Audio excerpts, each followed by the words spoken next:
Chihotin, and many more.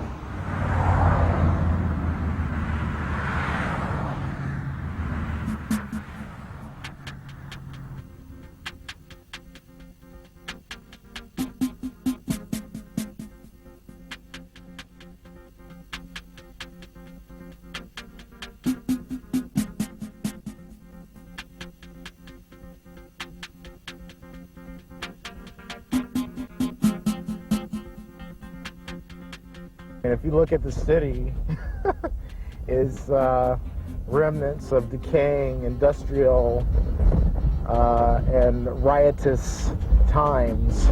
So, you know, from the riots that happened back in the late 60s to the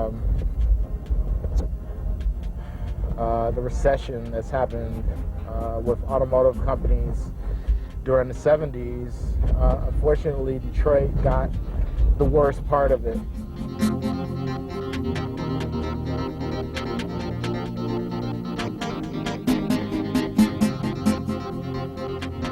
Everything just started to decay. You can see these buildings that we still have there. They're amazing buildings, but, you know, this is what we have to live with.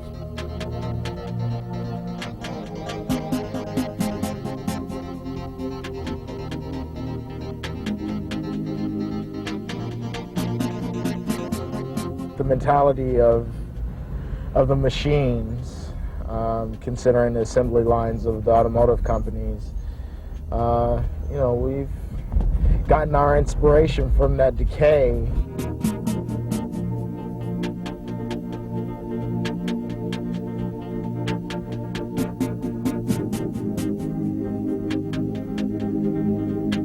We're all pretty interested in synthesizers and drum machines and all that because it has a lot to do with our background in machines with automotive factories. So we just kind of put a soul in that machine, and that's how techno became what it is today.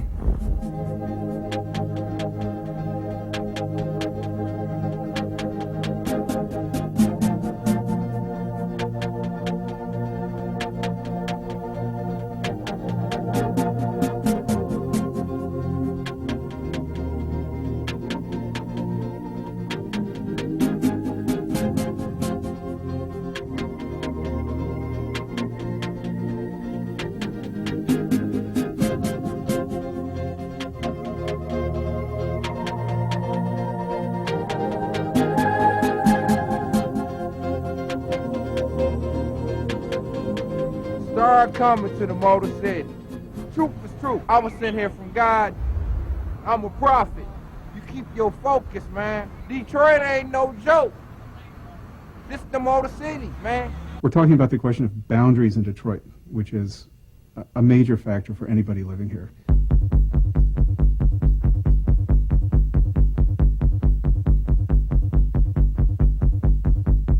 The main boundary in Detroit, everyone in the city recognizes, is 8 Mile Road.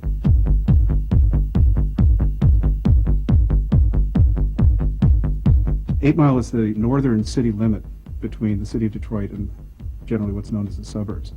But it's only one of many boundaries that you find in and around the city.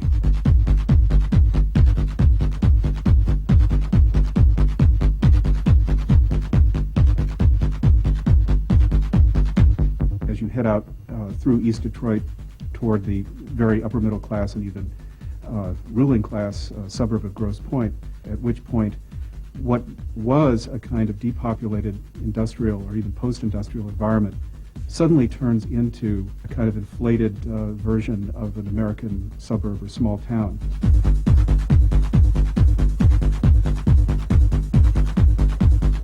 Turning around, coming the other way, you have the sudden experience of everything that was taken for granted about that social fabric disappearing entirely.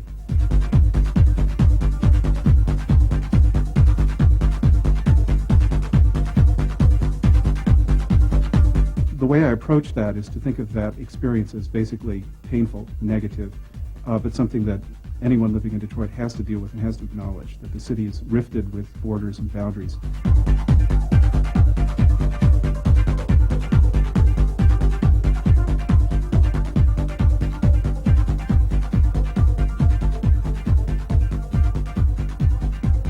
I had the experience of giving a lecture on the topic of techno, and the reactions were absolutely across, I mean, a wide range of reactions, some of which were kind of phobic. One person felt that in linking this music, which I think is utopian and transformative, to an experience of social negativity, the kind of gaps between terrains, the bad social history of Detroit over the last 20 or 30 years, the depopulation of the city, that I was putting the city down. And I basically said, no, I'm trying to show how this music is addressing those conditions and at the same time is proposing an alternative.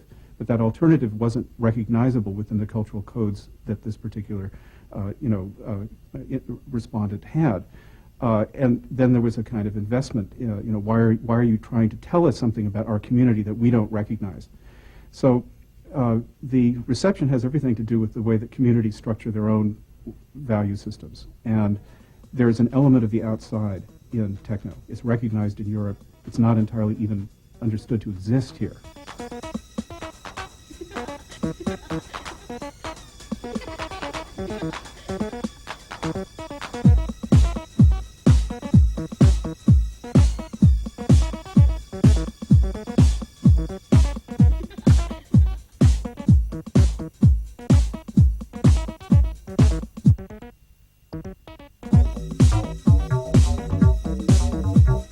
Where was I on the screen?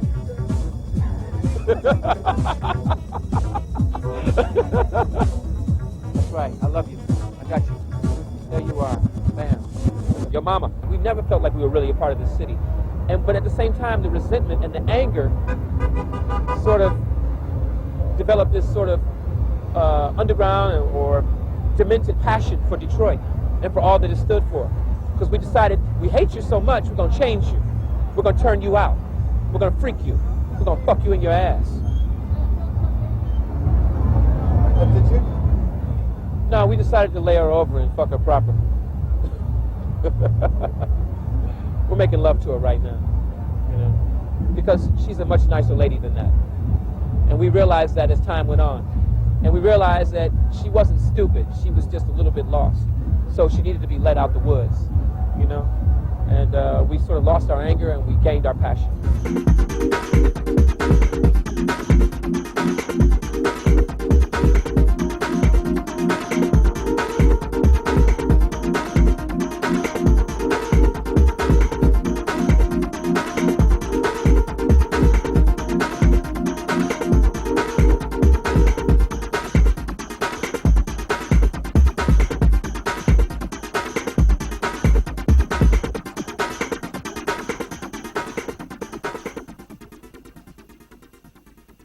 This is a typical example of Detroit. It's booming,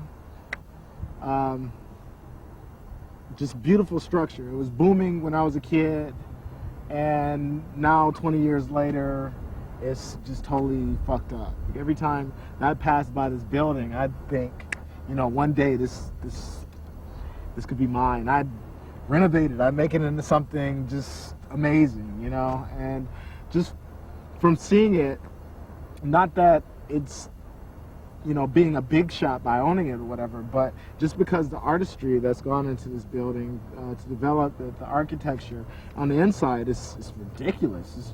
It's like Detroit's Grand Central Station, but, this is what Detroit thinks of Grand Central Station. I use this building as inspiration. It comes into my mind when I'm at the keyboards, at the drum machines, everything to create. This, just the beauty. I could check it out. The lines might be bass lines, and the curves might be string lines, and the columns may have more to do with drum beats. The intricacy of the grooves that's within the music. I think it comes within the spirit. Detroit. And its music, no matter whatever music that we do, there's always some type of spirit in it, especially with techno, because we're dealing with machines, with synthesizers. We have to put some of ourselves into it. And by ourselves, I'm not just meaning about note values, I'm meaning spirit, I'm meaning heart. I'm talking about, that little oomph that needs to go into it to make it powerful, to make it, definably me. Definably Detroit.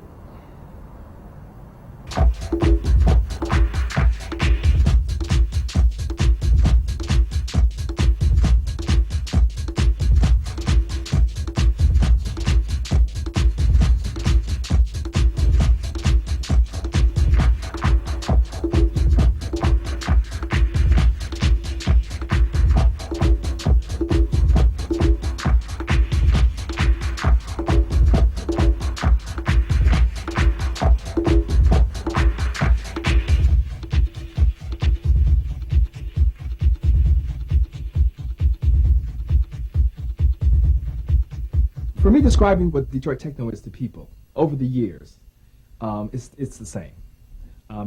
Since the first day I've tried to explain it to someone, say here in the States, I say to them, the music that I do, or that we do in Detroit, is electronic based, it's extremely soulful. There's something in the music that you feel. Nobody has to sit down and tell you and define to you, okay, do you feel something in this music? You can feel it.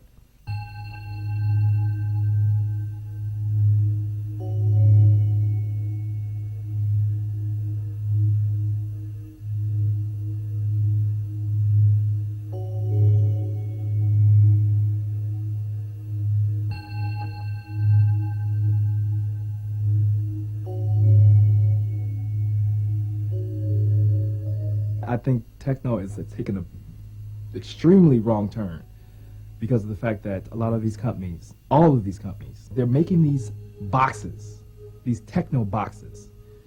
You push one key and there's a techno track on it. Now everybody named Mama wants to do a techno track, and it's kind of it's the worst thing that can ever happen to this music.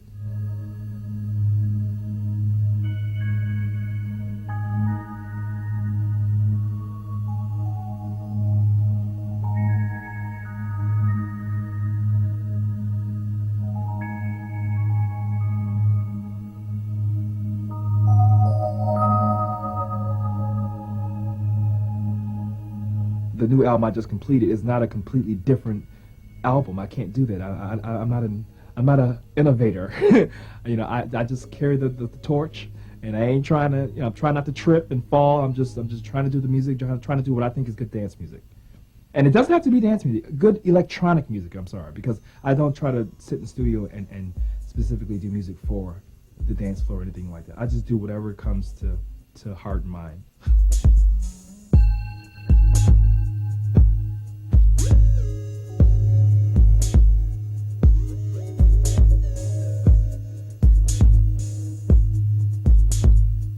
Nobody's here doing this music. They're not trying to change the world. Because music is a universal language.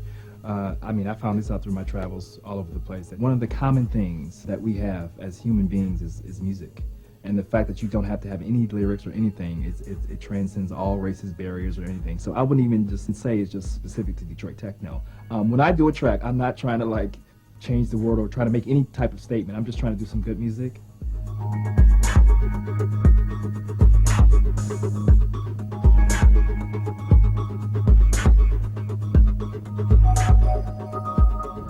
Down by the river, souls are rocking. On the east side, souls are stirring. In the music of Detroit, in the memories of the past coming forward today, we see new horizons, hear new sounds, reaching for the real dreams, the real hopes of sharing peace and power to those who stayed, who are coming back to Motown then, Motown now, Motown forever.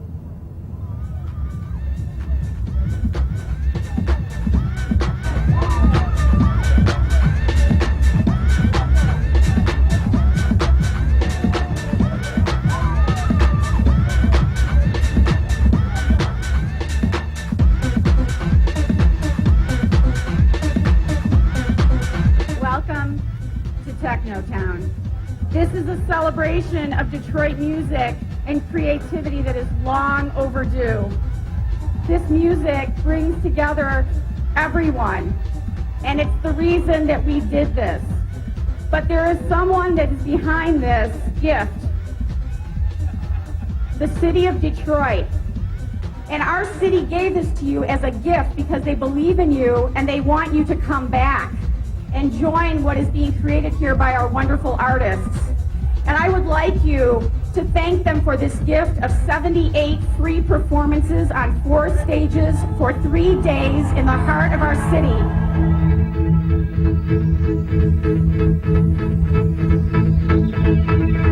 The lights come, the lights come, the lights come, the lights come.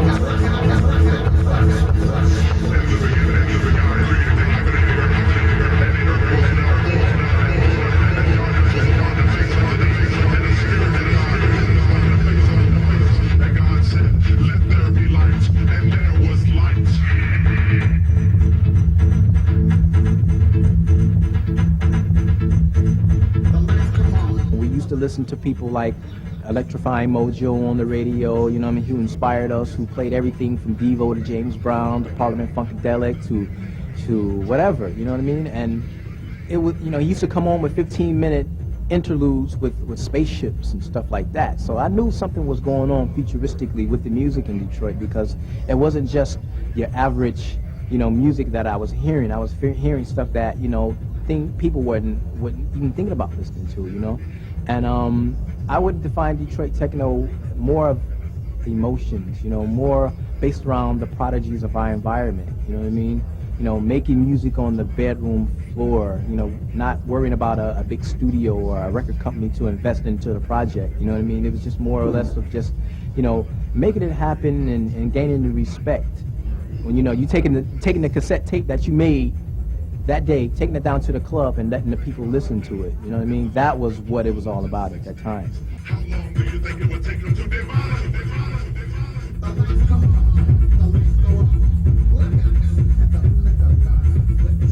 Unto thee, O Lord, do I lift up my soul. Oh my God, I trust in thee. Let me not be shamed. Let not mine enemies triumph over me. He is the light and my salvation. Whom shall I fear? I went to school for 2 years.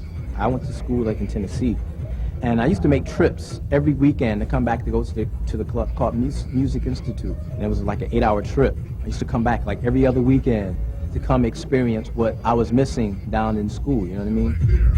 It was Derek May and D. Wynn playing on a Friday nights, and then the Saturday nights were Shay Demir and Alton Miller.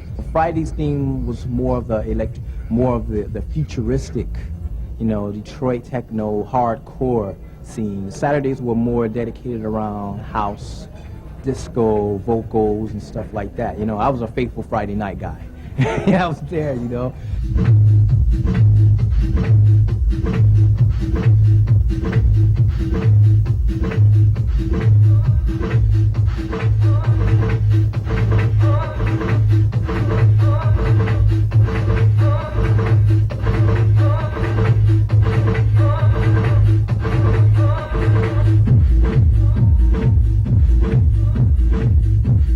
I've been a DJ first and foremost because I've been DJing for 15 years, so I've always took the approach of educating the people about music that they normally wouldn't dance to. You know what I mean? I'm not a DJ who plays the hits.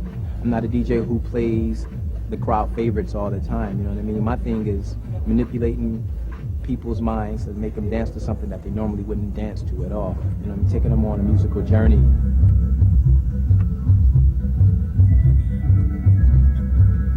One of the major things that makes Detroit techno what it is, it's a kind of utopian fantasy of promise, of wholeness or completion, and of being able to, you know, and of innovation.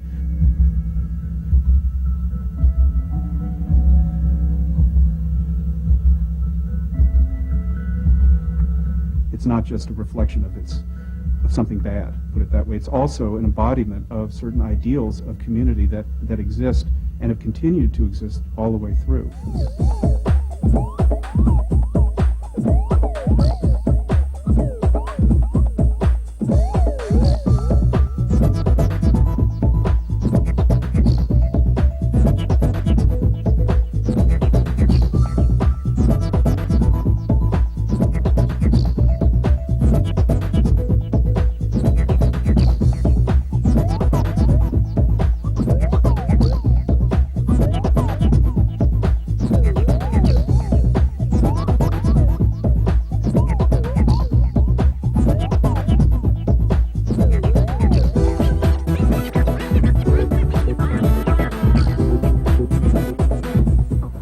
Detroit techno, we didn't have samplers in the beginning, so you had to play the music and only program the drum machine.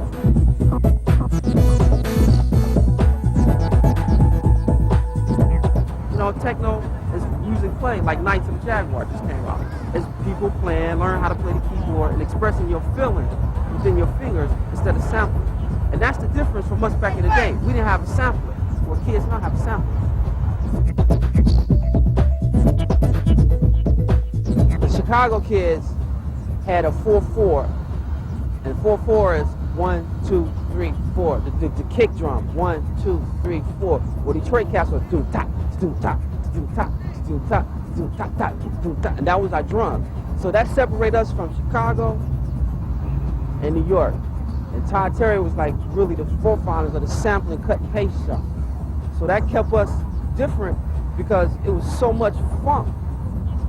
What we was doing back in the day, so you had George Clinton, you had the Kraftwerk doing that shit. Clinton standing outside the elevator, opens the elevator door, Clinton steps in and there's Kraftwerk. Inside the elevator already. These tight-ass German dudes, very cool, very well-dressed, very well-mannered groomed, but he doesn't realize they're Kraftwerk at the time. Wet, sleazy, slimy Clinton, funky as he may be. Elevator goes up to the 99th floor. Along the ride, it gets stuck. And that's where the concept comes from. Because I just could imagine these dudes all in this elevator. Aircon goes off. It's nasty in there, man. Kraftwerk pulls out their little pocket calculator. Clinton's like, whoa, you know, animation, funk, whatever, it happens. And that was kind of like always my idea, my idealism of this music, you know. It was the seriousness of it, and it was the aloof, soulful, very reckless side, which is the black element, the soulful element, and the tight, sophisticated, very just like calculated moment. That's the Kraftwerk side. And in between there, we fit. You know, we're like right in the middle of all of that. We took the best elements of both. The rest of that shit out there is a money-making business. I don't even know where that shit come from. You know, I mean, it's cool that cats, you know, doing what they're doing, but I mean, how can you be from Switzerland and say this is techno, and then come in my face and say what you doing is not techno? You know, how can you tell me? You know, and you from Switzerland, and before you were born, you were still in your daddy dick, and I'm still here DJing and making music. You know what I'm saying? So how can you tell me? Capitalism, marketing, business, money is what makes the world go round. And I mean the world, in all points of the world. At some point it becomes completely commercial anyway, like it or not. At some point I will no longer be cool. You know, at some point I will no longer be, kids will no longer be interested in talking to me, shaking my hand, or hearing me play records. At some point you will be doing other things with your life. And such as that camera will someday be old as fuck and won't work. You know, life is life, and rhythm is rhythm.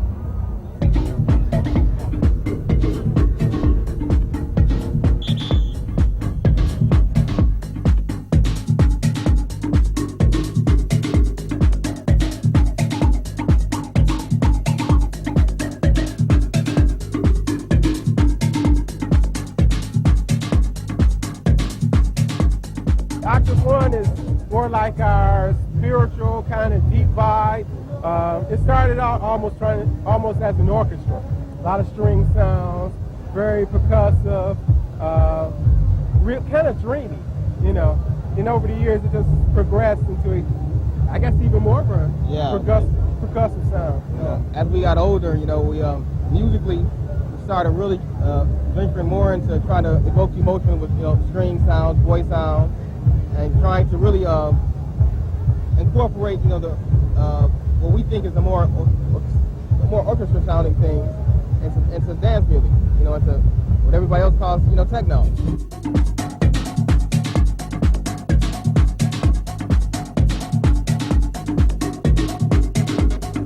Because I toured with a jazz band locally, then nationally I toured with Bob James, the jazz keyboardist. So I was always picking up with those cats enjoying at night, watching their little nuances, the way they threw things back and forth with their fingers, and listening to the drum go into swing rhythms and back into some straight rhythms. So that kind of influence, that's kind of what I brought into Octavore. More like a finesse type of vibe.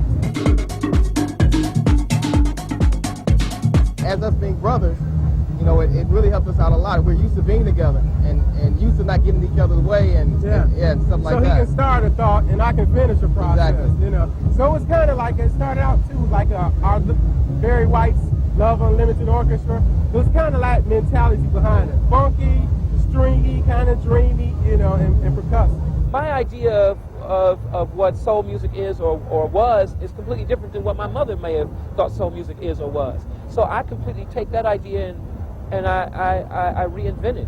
I sort of morph it. You know what I mean? I come up with my own I come up with my own invention of it, and that's really kind of what happened between us and the music itself. We didn't plan on doing this, man. This was definitely an accident. First key moment I would say would be going to Chicago. Me and Derek driving there, and I cut on the radio, and I hear one of my tracks. We listen to like Hot Mix 5, BMX, Farley, and all them, mixing up, you know, all kind of music. It was the first time I put out my record and talked to some people in Chicago, and I gave them my record, and I heard every DJ play it. That was real magical. It was inspiration.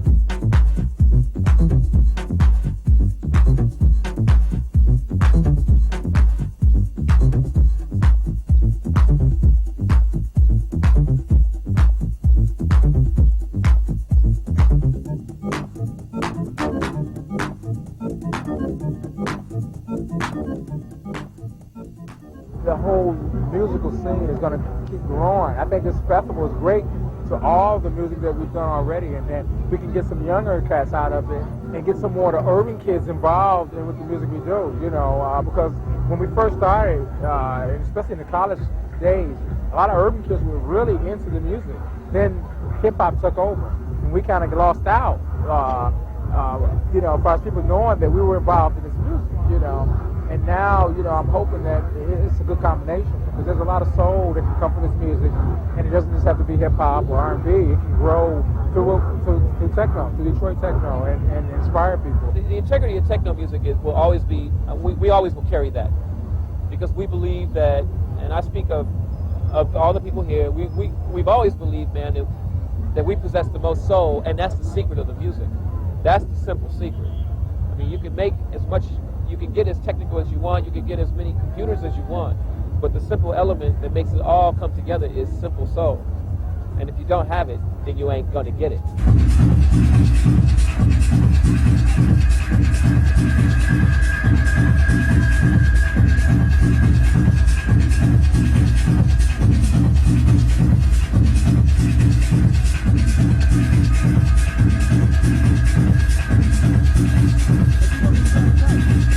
Around the world, there's many different concepts of techno music. And I think that's really cool. I think that's the really cool part, because people want to experiment. They want to try to figure it out. They're not trying to figure out this puzzle, this soul puzzle from Detroit. I think they're more interested in just expressing themselves and saying, okay, I can do it too. But then there's a certain amount of, I think of okay, all right, enough bullshit. Now here's some real shit, just to balance out all the bullshit.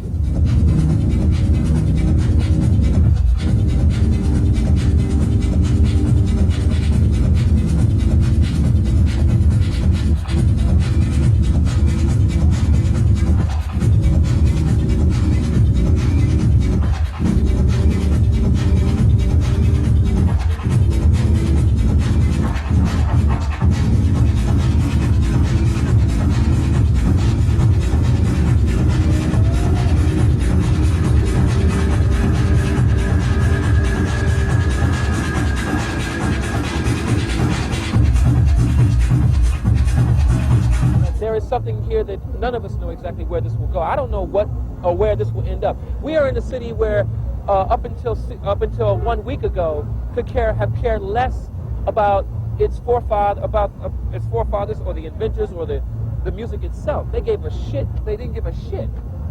Here we are now, man, right in the middle of commercial town USA. You know, putting down vibes and energy and attitude that probably will not be seen here again until next year, until we do it again next year. This is amazing. This is historic. This is a moment in time that I will never, ever forget. I am so glad to be here. I'm like blown away, man. Really. Wow.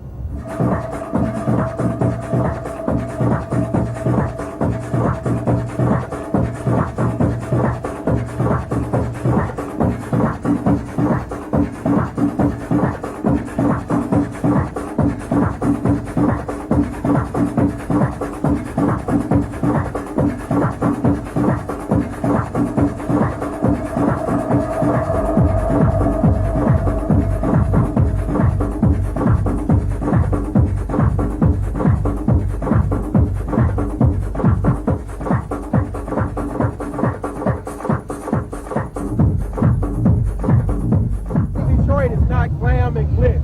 No. You know, it's a very hardcore kind of industrial type of vibe. And usually people like that seem to be a lot more rooted, kind of down to earth and, you know, I don't know. I think it's just real rooted people. You know, it's not a glitz and glam town, you know.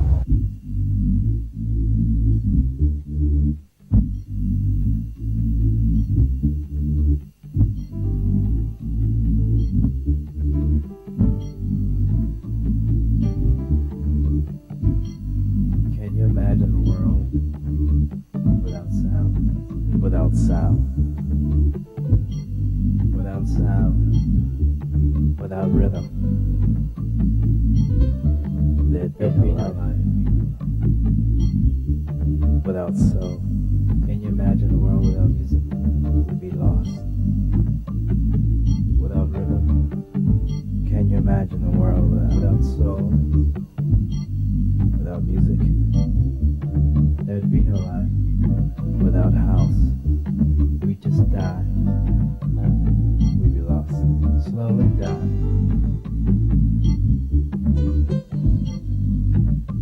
Can you imagine a world without sound? Without music? Without house? Techno? It's kinda cool, huh? There'd be no life. All these words and shit. Without Derek, Kevin, and Wise, there'd be no techno.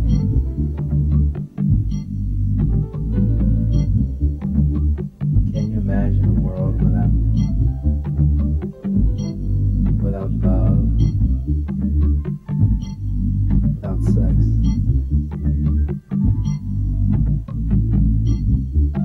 There'd be no life. We just die. Slowly die. We'd be lost. We'd wither away. Without strings of life. There'd be no life. Can you imagine a world without rhythm? Without force? Without rhythm? Soul? Without sound?